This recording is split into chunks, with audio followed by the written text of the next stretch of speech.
सर्वेषां नमो नमः। नई शिक्षा नीति के अंतर्गत बीए प्रथम सेमेस्टर के संस्कृत विषय के पाठ्यक्रम में शीर्षक संस्कृत पद्य साहित्य एवं व्याकरण के अंतर्गत जो प्रथम भाग है उसका टॉपिक है संस्कृत वाङ्मय में पारंपरिक ज्ञान विज्ञान एवं राष्ट्र गौरव, जिसमें वैदिक और लौकिक संस्कृत साहित्य में भारतीय दर्शन, भूगोल, खगोल, गणित, ज्योतिष, वास्तु, योग, आयुर्वेद, विज्ञान, संगीत आदि का सामान्य अध्ययन करना। इसी परिप्रेक्ष्य में आवश्यक है कि हम संस्कृत व संस्कृत वाङ्मय के विषय में जानकारी प्राप्त करें। इसके पहले के वीडियो में हमने संस्कृत के सामान्य परिचय दिया था और आज हम बात करते हैं संस्कृत वाङ्मय की। उसके पहले ये जानें कि साहित्य किसे कहते हैं। भाषा कोई भी हो, चाहे संस्कृत हो, हिंदी हो, अंग्रेजी हो, तमिल हो, आदिवासी हो, सभी भाषाओं का साहित्य अवश्य होता है, क्योंकि भाषा के माध्यम से हम अपनी आंतरिक अनुभूति को अभिव्यक्त करते हैं और इस आंतरिक अनुभूति को अभिव्यक्त करने की जो कला है वही साहित्य कहलाती है। साहित्य किसी भी तरह की लिखी जाने वाली, बोली जाने वाली सामग्री को संदर्भित करता है। साहित्य एक तरह से समाज का एक ऐसा आईना होता है जिसके माध्यम से हम समाज को देखते हैं, जो कि मानवीय जीवन का एक चित्र हमारे सम्मुख प्रस्तुत करता है। संस्कृत भाषा जो कि अति प्राचीन है, उसका साहित्य भी अत्यंत विशाल है, जो हजारों वर्षों से चिर निरंतर अविच्छिन्न रूप से प्रवाहमान होता हुआ मानव चिंतन के विराट स्वरूप को अभिव्यक्त करता है। संस्कृत भाषा का जो साहित्य है उसमें अनेकों अमूल्य ग्रंथ समाहित हैं। या यूं कहा जाए कि संस्कृत का साहित्य अमूल्य ग्रंथों का अर्णव है। उसकी महानता और विशालता से संपूर्ण विश्व परिचित है। और इस संपूर्ण संस्कृत वाङ्मय को दो भागों में विभाजित किया गया, वैदिक साहित्य और दूसरा लौकिक साहित्य। संस्कृत भाषा के दो रूप हैं, वैदिक संस्कृत और दूसरा लौकिक संस्कृत। तो संपूर्ण वैदिक साहित्य वैदिक संस्कृत में निबद्ध है और लौकिक साहित्य लौकिक संस्कृत में। सर्वप्रथम हम वैदिक साहित्य की बात करते हैं। वैदिक साहित्य के अंतर्गत वेद, ब्राह्मण, आरण्यक और उपनिषद आते हैं। अब इसके अंतर्गत सर्वप्रथम आता है वेद। वेद शब्द संस्कृत भाषा के विद ज्ञाने धातु से बना है। इस तरह वेद का शाब्दिक अर्थ है ज्ञान। वेद हिंदू धर्म के सबसे पवित्र व प्राचीन ग्रंथ माने जाते हैं। वेद को अपौरुषेय कहा गया है, यानी जिसे कोई व्यक्ति विशेष न कर सकता हो, यानी ईश्वर कृत।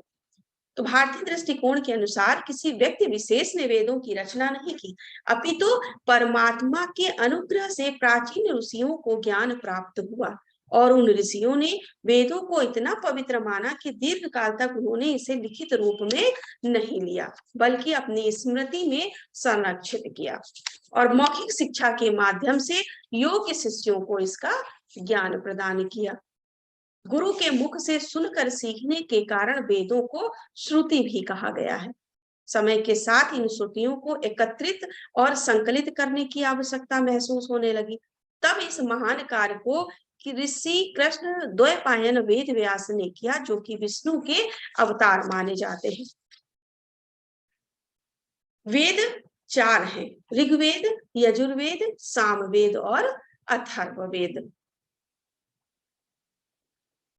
इन वेदों के जो ऋषि हैं वह है ऋग्वेद के अग्नि ऋषि, यजुर्वेद के वायु ऋषि, सामवेद के आदित्य ऋषि और अथर्ववेद के अंगिरा ऋषि।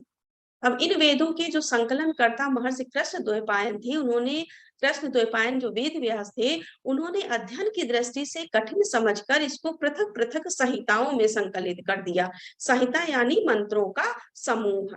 तो प्रत्येक वेद की संहिता है, जैसे ऋग्वेद संहिता, यजुर्वेद संहिता, सामवेद संहिता, अथर्ववेद संहिता। और इन वेदों के उपवेद हैं आयुर्वेद, धनुर्वेद। ऋग्वेद का उपवेद आयुर्वेद है और इनके जनक प्रजापति हैं। फिर है यजुर्वेद, यजुर्वेद के उपवेद धनुर्वेद हैं, जिनके जनक विश्वामित्र कहे गए। सामवेद के उपवेद है गंधर्व वेद, जिसके जनक नारद मुनि। और अथर्ववेद के स्थापत्य वेद यानी शिल्प वेद, जिनके जनक विश्वकर्मा माने गए हैं। फिर है ऋग्वेद। ऋग्वेद संहिता यानी सबसे प्राचीन व प्रथम वेद है ऋग्वेद। ऋग्वेद का अभिप्राय है कि वह वेद जिसमें ऋचाओं की प्रधानता हो। ऋचा का तात्पर्य क्या है? पद्यात्मक मंत्र। इस प्रकार ऋग्वेद संहिता ऋचाओं की संकलित निधि है। चारों वेदों की संहिताओं में यह सबसे बड़ी संहिता है। ऋग्वेद संहिता के को दो भागों में विभाजित किया गया, एक अष्टक क्रम और दूसरा मंडल क्रम। अष्टक क्रम के अंतर्गत संपूर्ण संहिता को 8 अष्टकों में विभाजित किया गया है। प्रत्येक अष्टक में 8 अध्याय हैं। अध्याय वर्गों में विभाजित है जिसके अंतर्गत ऋचाएं हैं। इस प्रकार अष्टक क्रम के अनुसार ऋग्वेद संहिता में कुल 8 अष्टक, 64 अध्याय व 2006 वर्ग हैं। फिर है मंडल क्रम। तो ऋग्वेद का यह क्रम अत्यधिक महत्वपूर्ण, ऐतिहासिक तथा वैज्ञानिक है। इस क्रम के अनुसार ऋग्वेद संहिता को 10 मंडलों में विभाजित किया गया है और इन 10 मंडल में 85 अनुवाक, 1028 सूक्त और 11,000 मंत्र हैं। ऋग्वेद की 5 शाखाएं हैं, साकल्य, भास्कर, आश्वलायन, सांख्यायन और मंडूकायन। संपूर्ण ऋग्वेद में देवी देवताओं के आवाहन मंत्र हैं। ऋचाओं में देवी देवताओं की स्तुतियां, प्रार्थना, देवलोक में उनकी स्थिति का वर्णन, आर्यों की सामाजिक, राजनीतिक, आर्थिक आदि का विवरण है। यानी ऋग्वेद एक सुविकसित समाज का स्पष्ट चित्रण प्रस्तुत करता है। ऋग्वेद में 10 मंडल हैं, इसलिए इसे दास्तई भी कहा गया है। फिर है यजुर्वेद संहिता। यजुर्वेद में है यजुस। यजुस शब्द का अर्थ है पूजा एवं यज्ञ। यजुर्वेद में कर्म कांड की प्रधानता है। इस वेद में यज्ञ की विधियां और यज्ञों में प्रयोग किए जाने वाले मंत्रों का वर्णन है। यजुर्वेद के मंत्रों का उच्चारण अर्थवीर्य नामक पुरोहित करते हैं। यज्ञ में प्रयोग किए जाने वाले जो गद्यात्मक मंत्र हैं उनको यजुस कहा जाता है। यज्ञ के अतिरिक्त तत्व ज्ञान का वर्णन भी किया गया है। इस वेद की 2 शाखाएं हैं, कृष्ण और शुक्ल, जिसमें 40 अध्याय हैं और 1975 मंत्र हैं। कृष्ण यजुर्वेद यानी कृष्ण यजुर्वेद का जो संबंध है वो वैशंपायन ऋषि से है। इसकी 4 शाखाएं हैं, तैत्तिरीय, मैत्रायणी, काठक संहिता, कपिस्थ है या कठ संहिता। यानी ऐतिहासिक दृष्टि से वेद व्यास से यह संहिता उनके शिष्य वैशंपायन को प्राप्त हुई। वैशंपायन का दूसरा नाम चरक भी था। फिर है शुक्ल यजुर्वेद। शुक्ल यजुर्वेद का संबंध याज्ञवल्क्य ऋषि से। इसकी 2 शाखाएं हैं, माध्यंगिनी और काण्व शाखा। फिर है सामवेद। साम का शाब्दिक अर्थ है देवों को प्रसन्न करने वाला गान। यानी इस वेद में मूलतः संगीत की उपासना की गई है। इस वेद में ऋग्वेद की ऋचाओं का संगीतमय रूप है। 1824 मंत्रों के इस वेद में 75 मंत्रों को छोड़कर सभी मंत्र ऋग्वेद से लिए गए हैं। जैसे जादू टोना, चमत्कार, कृषि, आयुर्वेद, विज्ञान और दर्शन आदि। यह वेद सबसे अधिक विस्तृत है। इसको ब्रह्म वेद भी कहा गया है।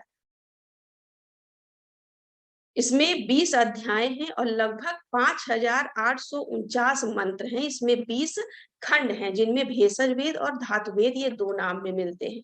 यह सबसे अर्वाचीन है यानी सबसे बाद का वेद है। इस वेद की 9 शाखाएं हैं। केवल 2 शाखा ही की जानकारी मिलती है, पिप्पलाद और सौनकीय। अब वेद त्रय में 3 वेद आते हैं, ऋग्वेद, यजुर्वेद और सामवेद। अथर्ववेद को वेद त्रय के अंतर्गत नहीं गिना जाता है। फिर है ब्राह्मण ग्रंथ। हर वेद के अपने अपने ब्राह्मण ग्रंथ हैं। इन वेदों की व्याख्या ग्रंथ है जिनमें कथाओं और आख्यान उपाख्यानों के माध्यम से वैदिक मंत्रों की व्याख्या की गई है और ये ग्रंथ वेदों को समझने के लिए अत्यंत आवश्यक है। ऋग्वेद का जो ब्राह्मण ग्रंथ है वह है ऐत्रेय और कौशिकी, यजुर्वेद का तैत्तिरीय और शतपथ, सामवेद का पंचविश, षड्विश और जैमिनी और अथर्ववेद का है गोपथ। फिर है आरण्यक।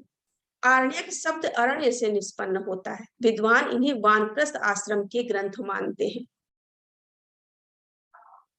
आर्णकों में यज्ञ की प्रधानता है, यानी यज्ञ की आध्यात्मिक व्याख्या इसमें की गई है। फिर है उपनिषद। उपनिषद वैदिक साहित्य के अंतिम सोपान कहे जाते हैं। उपनिषद का शाब्दिक अर्थ होता है समीप बैठना, यानी ब्रह्म विद्या की प्राप्ति के लिए शिष्य का गुरु के पास बैठना। आर्णकों में जो आध्यात्मिक चिंतन है वह उपनिषद में परिपक्व हुआ है, यानी उपनिषद वेदों के दार्शनिक पक्ष को उद्घाटित करता है। यानी अध्यात्म की गंभीर गुत्थियों को सुलझाने के लिए उपनिषदों का निर्माण किया गया, इसलिए इसे वेदों का सार भी कहा जाता है। इनमें जीव, ब्रह्म, आत्मा, सृष्टि आदि पर विचार किया जाता है। मुक्तोपनिषद में इसकी संख्या 108 बताई जाती है, पर जो मुख्य वेद हैं वे हैं ईशोपनिषद, कठ, प्रश्नोपनिषद, बृहदारण्यक उपनिषद, ऐतरेय उपनिषद, छांदोग्य उपनिषद, तैत्तिरीय उपनिषद, मुंडक, मांडुक्य, कौशिकी और श्वेताश्वतर उपनिषद। अगले वीडियो में हम लोग लौकिक साहित्य के विषय में चर्चा करेंगे। धन्यवाद।